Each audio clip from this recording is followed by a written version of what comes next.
So just a few words about myself. I've been working in elections and democracy development for over 10 years already in a number of countries. And I've also been writing about social media development and digital activism in Ukraine. That's where I'm from, and some of the neighboring countries already for 10 years. And one of my personal motivations to do this research was, how to use data in politics in an ethical way. So because I'm pretty sure political parties, political actors will continue, using personal data given all of this technology that's available. So I think the role of the researchers is to understand what's going on. And just one more thing that I want to say on this slide is that below you can see my contact information, my email, and my Twitter account. So I'm really interested in exploring this topic further. So if anyone is interested in collaborating, please shoot me a message. So, Varun outlined some big picture questions about the use of personal data for political persuasion. But in order to answer some of these bigger questions, we really need to know, we first need to understand what is going on. So we need to be able to look into this black box of technologies so that we can make a better judgment and to see how some of these technologies are being applied in our countries, in our political, in our legal, in our social context. And, I don't necessarily believe that, technology is evil or political parties that are targeting you on Facebook or sending you an email messages are, necessarily doing something bad or something wrong. It's just that really there is very little transparency with some of these technologies, and more often than not, very little or no regulations around them. So we just really simply need to figure out what's happening as a first step. Well, the first question is, what exactly do you want to find out and why? What are the specific aspects that you want to look in your research, and why are they important? And in my research, I looked at the use of personal data during the 2019 parliamentary elections, and I specifically focused on the parliamentary campaign and not the presidential. And during that period of time, there were several organizations, civil society organizations in Ukraine that looked into issues like the use of targeted political advertisement on Facebook, or some of the campaign financing issues surrounding the use of these advertisements, and so on. However, no one really looked at the use of personal voter data in elections and the issues arising at the intersection of digital campaigning and privacy. So the purpose of my research was really to fill that gap. And this is the particular issue I focused on. And the next step, of course, is to define the scope and the subject of your research. So whether you're focusing on one country or a number of countries, maybe one region, is there a certain time period that you're looking at? Why is this time period important? I mean, an election period is a natural kind of choice, I think, in these circumstances, but I would imagine that in some contexts, the researchers may choose to focus on something else, like a pre-election period or post-election, depending on what's most important for your context. And then, of course, decide what are the key actors that you want to investigate and why do they matter. And so for me, the motivation or the logic behind choosing the 2019 elections in Ukraine, were the following. First of all, I'm a Ukrainian, so I really think I know what's going on in Ukraine better than in any other place. And moreover, to the best of my knowledge, no such research has been carried out in a Ukrainian context before. So I also felt that this might be a great opportunity, to kind of, with the Ukrainian research to open a sort of gateway into the region, and maybe, to generate some interest and for people to see what's happening in other parts of our region in this regard. And also in 2019, I saw political actors collecting citizens' personal data in all kinds of different ways and using really increasingly sophisticated internet technology. And our legislation is kind of lagging way behind. For example, it doesn't really even distinguish between online and offline campaigning. So I thought that was an interesting situation to look at. And finally, in 2019 and before, Ukrainians have been quite preoccupied with the threat of external interference and disinformation and so on. And hardly anyone looked into, how the domestic political actors are collecting and using citizens' personal data. So I thought that was another motivation to look into this specific aspect. And finally, I focused my research around 5 parliamentary parties, so the 5 political parties that have been elected to the Ukrainian parliament as a result of 2019 elections. It's not that there weren't any other interesting political players that were doing interesting things with personal data and with digital campaign technologies, but it's more that I had to limit my research in some way and set some reasonable boundaries for myself. The next step is to set research questions for yourself, and I have formulated such like loose 4 research questions, I would say. The first one was the use of voter data, the way the voter data was collected and managed by political parties, what tools and methods have been used for online campaigning, and whether and how this personal data had been utilized, and the potential impact of these technologies. I also looked at legal landscape, like what regulations exist around the use of personal data and how did they impact the process. And finally, what are the implications of all of my findings for civil society, including political parties, for voters themselves, and for policymakers. But here I just want to make a short note and say that if you choose to do a sort of exploratory research that I have done, then it's quite okay for some of these research questions to change or evolve throughout your research process, because among your findings, you may stumble upon some leads that will take you in some unexpected directions, and that is okay. And for example, one of the things that I've ended up looking at that I had not anticipated was the relations between political parties and some of the affiliated non-partisan organizations or non-political organizations, and whether there were any data exchanges between, or like data transfers between the two, and how those were, whether these processes have been transparent or not, and so on.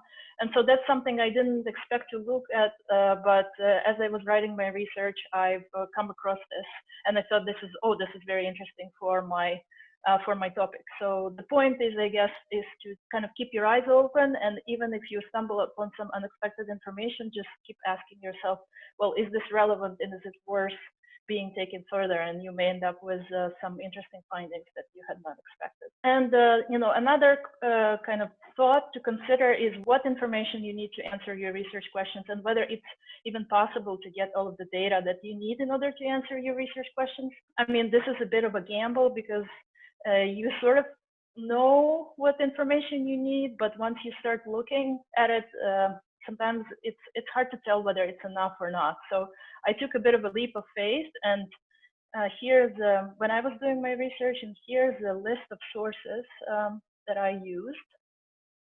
So those I don't think those are all, but I tried to outline as many of them as possible on this slide.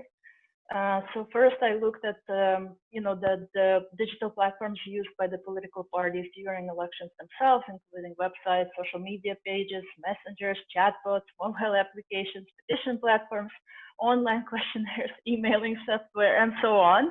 I mean, there's a big variety of technologies that the political parties have used for engaging with voters.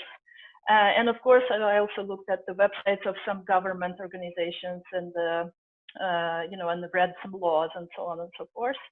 The sources that could be called secondary are media publications and appearances of political party members in the media when they talked about how they ran their campaigns, what technology they used, and so on.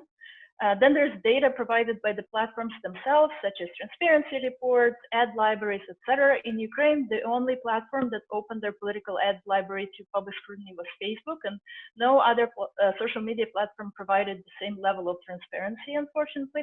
And another big, I would say, advantage to doing research on Ukraine is there are so many organizations that are also looking into the issue of elections, are very, very, very professional and coming up with these great reports, and they're a great resource for anyone who wants to do this kind of research. So I use those for sure, and I even partnered with some of the organizations about which I will speak in a few minutes. And there were also lots of analytical publications that I reviewed when writing my research.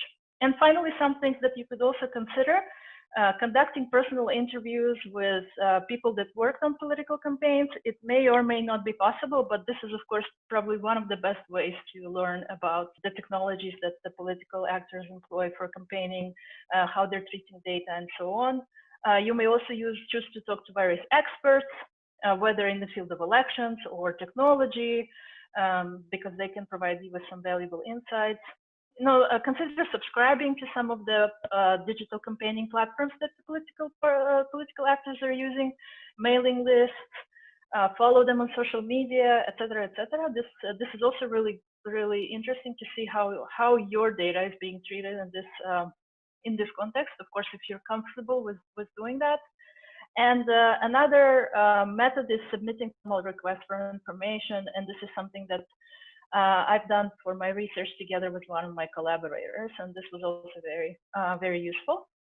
Once you formulate your research question, you kind of know what's the scope of your research, what the sources of information that you're going to use, how do you go about conducting such research.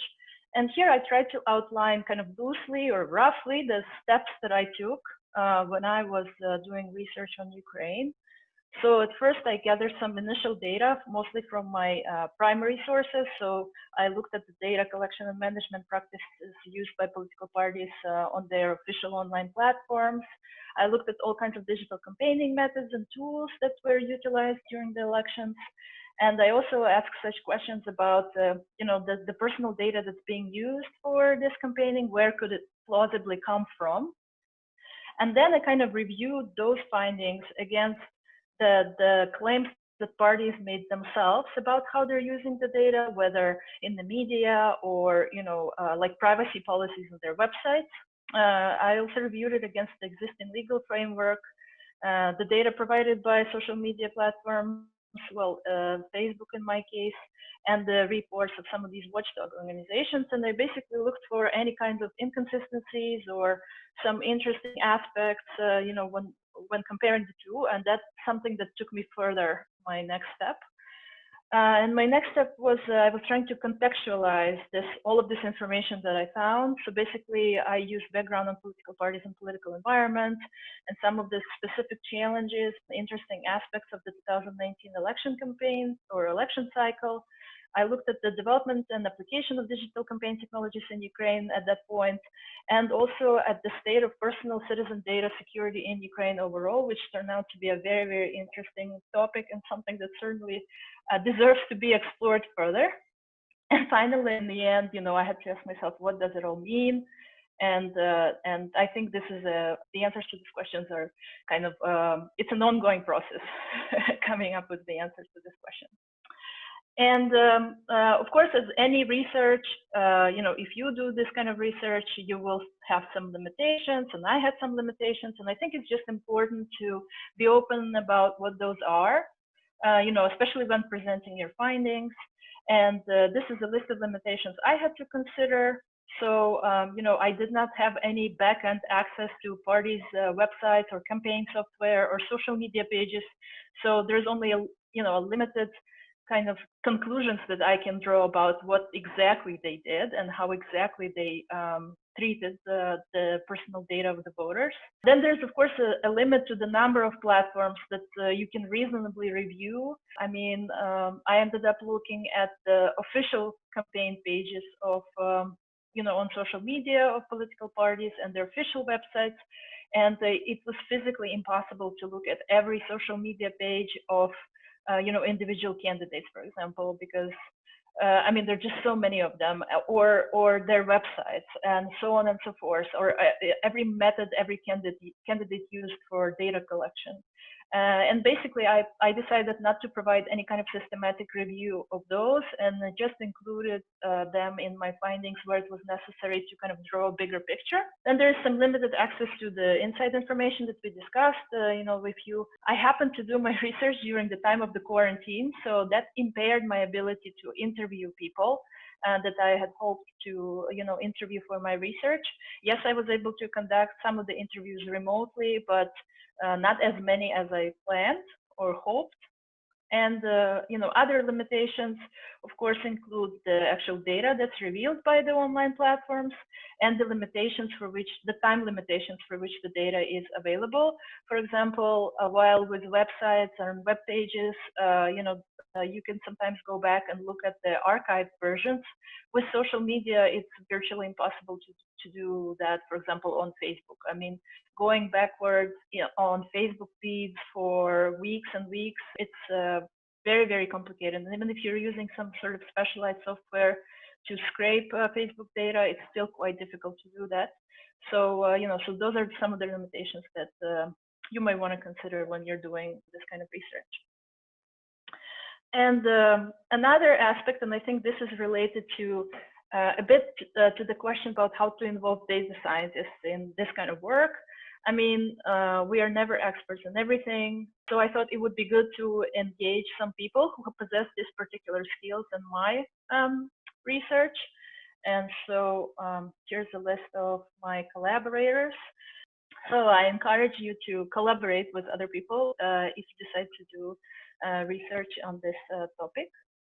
And what I want to say is think about some legal and security considerations. The use of data in politics is a sensitive issue and sensitive topic. So consider how you would deal with the ethics and legal regulations around open source investigations.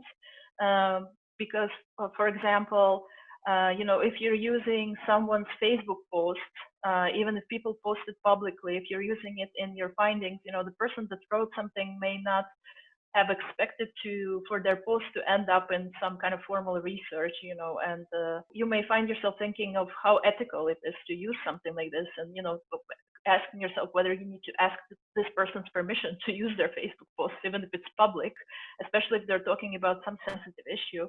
Also think about legal regulations around the kind of information that's openly available on the internet. Sometimes information that, even though it's openly available on the internet, it did not end up on the internet in a legal manner. So that is also something to think about.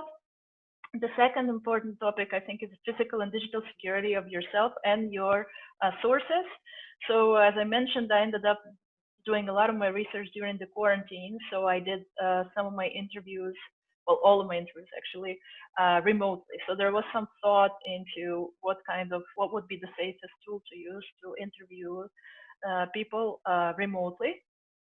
And also, depending on the subject of your interview or the topics of the interview, for example, I had cases when people would not want to go on the record with the information they told me, or go on the record but not have the information they give me be attributed to them necessarily, and so on and so forth. So these are also some of the things that you need to think about when you're interviewing sources for this kind of research. Think about how to work around how to work with possibly politically and legally sensitive research findings. And as I mentioned, I had legal advice from Vita, and a couple of times I consulted with her about some of the more sensitive things that I found in the course of my report writing. It's very useful to make sure that you don't just screenshot something, but you archive some of your digital findings properly, because later you may need to retrieve this information, the information in which you base your findings. So it's very good to know how to save it properly. The last thought, I think, or the last question to ask yourself is how to work with final product, or what will be the final product of your research, and how will you go about disseminating it. So I wrote a report, and I know how many of us feel about written reports, but my only excuse here, I guess, is that I thought my target audience were political actors, civil society activists, and policymakers who would be more or less used to this kind of format, and therefore, I chose to write a report. But I think that perhaps there are more engaging formats, presentations, I don't know, videos, etc., that you can that you can utilize in order to disseminate your findings better. This is basically all that I wanted to say about, my experience with researching this subject. I just want to say that Ukrainian country reports will be published online shortly in both English and Ukrainian. and it will be available on Tactical Text website and on the websites of my collaborators. And thank you very much.